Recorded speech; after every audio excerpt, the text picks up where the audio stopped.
ஆண்டவராகிய இயேசு கிறிஸ்துவின் இனிய நாமம் மகிமைப்படுவதாக. இந்த இயேசு எப்படிப்பட்டவரோ நிகழ்ச்சிக்கு உங்களை அன்புடன் வரவேற்கிறேன். இந்த நாளிலும் நாம் ஒரு வேத வசனத்தை தியானிக்க போகிறோம். மத்தேயு 6 அதிகாரம் 34 ஆகையால் நாளைக்காக கவலைப்படாதிருங்கள், நாளைய தினம் தன்னுடையவைகளுக்காக கவலைப்படும், அந்தந்த நாளுக்கு அதினதின் பாடு போதும். பொதுவாகவே ஒரு மனிதனுடைய வாழ்க்கையில இந்த கவலை என்பது அவனுடைய பிறப்பு முதல் இறப்பு வரைக்கும் தொடர்ந்து வரக்கூடிய ஒரு காரியம். மத்தேயு 6 அதிகாரம் 27 கவலைப்படுகிறதுனாலே உங்களில் எவன் தன் சரீர அளவோடு ஒரு முழத்தை கூட்டுவான். இடத்துல நம்முடைய ஆண்டவராகிய இயேசு சொல்லுகிற காரியம், கவலைப்படுகிறதுனால் உன்னுடைய சரீர அளவில் ஒரு முழத்தை கூட்ட முடியுமா என்று கேட்கிறார். ஒரு மனிதனுடைய வாழ்க்கையில் கவலை என்பது மிகவும் முக்கியமான காரியம். ஆனால் எதற்கு கவலைப்பட வேண்டும், எதற்கு கவலைப்படக்கூடாது என்று நாம் அறிந்திருக்க வேண்டும். இன்றைக்கு பொதுவாகவே நம்மில் அநேகர் செய்கிற காரியம், எடுத்த எல்லா காரியத்திற்கும் கவலைப்பட்டு கொண்டு வாழ்க்கையை குறித்த யோசனையில் உட்கார்ந்து கொண்டிருக்கிறார்கள். இந்த கவலையை குறித்து நீங்கள் சற்று சிந்திக்க வேண்டும். இந்த கவலை எதனால் ஏற்பட்டது? ஒருவனுடைய வாழ்க்கையில ஒரு கவலை ஏற்படுகிறது. அந்த கவலை எதனால் ஏற்பட்டது என்று நீங்கள் நிச்சயமாய் அறிந்து கொள்ள வேண்டும். வேதம் சொல்லுகிறது, நீதிமொழிகள் 3 அதிகாரம் 5 உன் சுய புத்தியின் மேல் சாயாமல், உன் சுய புத்தியின் மேல் சாயாமல் என்ற இந்த வார்த்தையை நீங்கள் சற்று கவனிக்க வேண்டும். ஒரு மனிதனுடைய வாழ்க்கையில ஒரு நபர் இன்னொரு நபருக்கு ஒரு வேதனையை, ஒரு வலியை உண்டாக்கலாம்.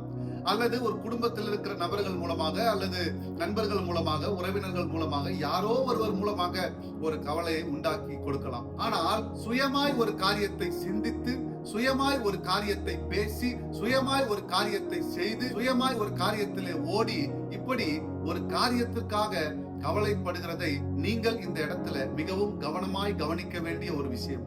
நம்முடைய ஆண்டவராகிய இயேசு சொல்லுகிறார், நாளைக்காக கவலைப்படாத. அப்படி நீ கவலைப்படுகிறதுனால உன் சரீர அளவோடு கூட ஒரு முழத்தை கூட்ட முடியுமா? நீ கவலைப்படுகிறது உனக்கு பிரயோஜனம் இல்லாத ஒரு காரியம் என்று இயேசு சொல்லுகிறார். இந்த இடத்துல மற்றொரு காரியத்தை நாம் பார்க்க வேண்டும். மத்தேயு 6 அதிகாரம் 31 ஆகையால் எண்ணத்தை உண்போம், எண்ணத்தை குடிப்போம், எண்ணத்தை உடுப்போம் என்று கவலைப்படாதிருங்கள்.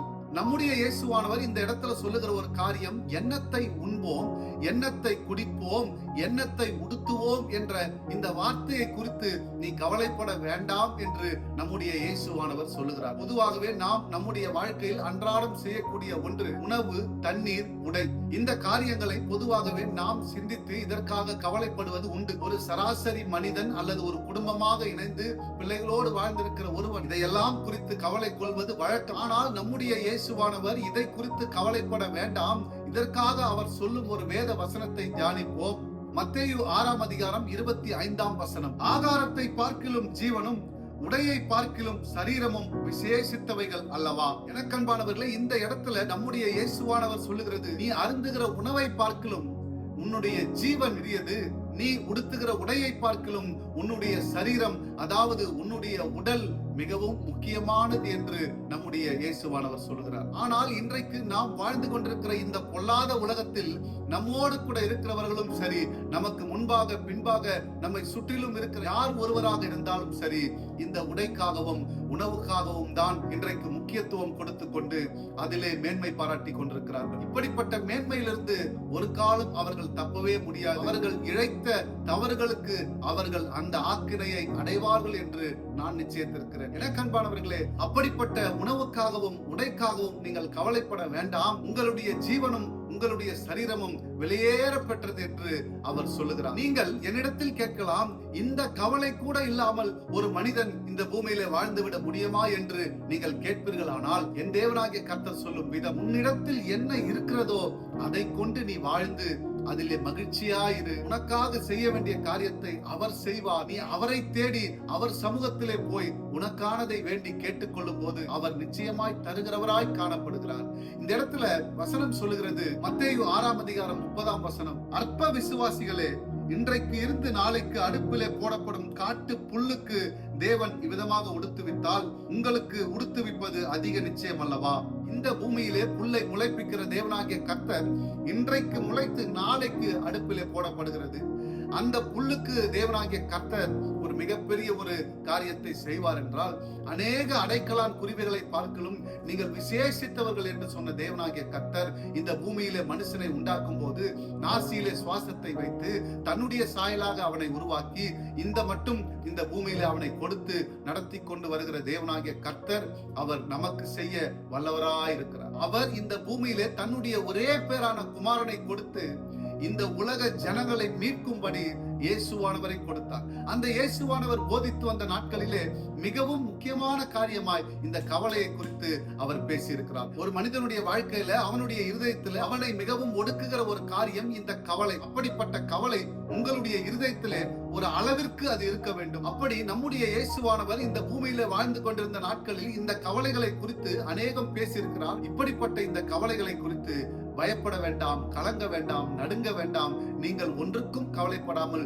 வேதம் சொல்லுகிறது. மத்தேயு 6ஆம் அதிகாரம் 33ஆம் வசனம், முதலாவது தேவனுடைய ராஜ்யத்தையும் அவருடைய நீதியையும் தேடுங்கள், அப்பொழுது இவைகள் எல்லாம் உங்களுக்கு கூட கொடுக்கப்படும். எனக்கன்பானவர்களே, உங்களுடைய வாழ்க்கையிலே நீங்கள் எதற்கும் கவலைப்பட வேண்டாம் என்று சொல்லுகிற தேவனாகிய கர்த்தர் இந்த இடத்துல ஒரு வார்த்தையை குறிப்பிடுகிறார். முதலாவது தேவனுடைய ராஜ்யத்தையும் அவருடைய நீதியையும் தேடுங்கள், பின்பு இவைகள் எல்லாம் உங்களுக்கு கூட கொடுக்கப்படும் என்று சொல்லுகிற இந்த வார்த்தையை சற்று கவனிங்கள். என் தேவனாகிய கர்த்தர் ஒரு மனிதனுடைய வாழ்க்கையில எல்லா விதமான சீரையும் கொடுக்க வல்லவராய் இருக்கிறார். நம்முடைய தேவனாகிய கர்த்தராய் இருக்கிற இயேசுவானவர் ஒரு மனிதனுக்குள்ளாக வரும்போது முதலாவது அவர் தருகிற காரியம் நற்சீர். இந்த நற்சீர் ஒரு மனிதனுடைய வாழ்க்கையில வரும் என்றால் அவனுடைய வாழ்க்கை செழிப்பாய் காணப்படும். என் தேவனாகிய கர்த்தர் சொல்லுகிற வார்த்தை, முதலாவது தேவனுடைய ராஜ்யத்தை எந்த இடத்தில் தேட வேண்டும் என்றால் இந்த வேதாகம புத்தகத்தில் தேட வேண்டும். அவருடைய நீதியை எங்கு தேட வேண்டும் என்றால் இந்த வேதாகமத்தை நீங்கள் வாசித்து இதிலே குறிப்பிடப்படத்தக்க கட்டளைகளின்படியும் கற்பனைகளின்படியும் நீங்கள் நடந்து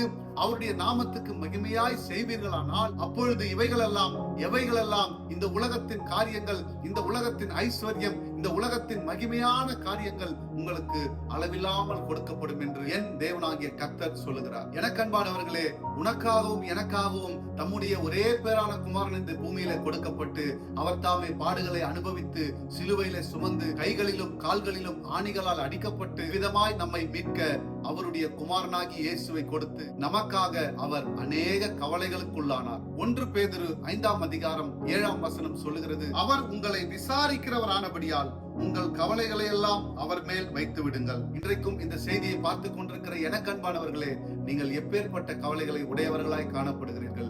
என் தேவனாகிய கர்த்தராய் இருக்கிற இயேசுவினிடத்தில் உங்கள் கவலைகளை தெரியப்படுத்துங்கள். நீங்கள் உங்கள் அறையிலே போய் கதவை தாழ்பாலிட்டு அவரை நோக்கி, ஆண்டவரே உம்மை நான் நம்புகிறேன், என்னுடைய கவலைகளை எல்லாம் உங்களிடத்தில் நான் சொல்லுகிறேன், இப்பொழுது சொல்லி முடித்து விட்டேன், என்னுடைய வாழ்க்கையிலே ஒரு அற்புதத்தை செய்யும் என்று அவரிடத்தில் சொல்லிவிட்டு நீங்கள் அமர்ந்து அதற்காக காத்திருங்கள். உங்கள் வாழ்க்கையில் அவர் ஒரு மிகப்பெரிய ஒரு கதவை திறப்பார். கவலைப்படுகிற காரியங்களை விட்டுவிடுங்கள். கல்வாரி சிலுவையில் தன் ஜீவனை விட்டுவிட்ட என் தேவனாகிய கர்த்தரை விட்டு விடாதிருங்கள். அவர் தாமே உங்கள் கவலைகளை எல்லாம் சுமந்து உங்களை பலப்படுத்தி உங்களை ஆசீர்வதிப்பார். என் தேவனாகிய கர்த்தரை தேடுங்கள். அவர் உங்கள் வாழ்க்கையில ஒரு அற்புதத்தை செய்ய வல்லவராய் இருக்கிறார். Thank you. God bless you.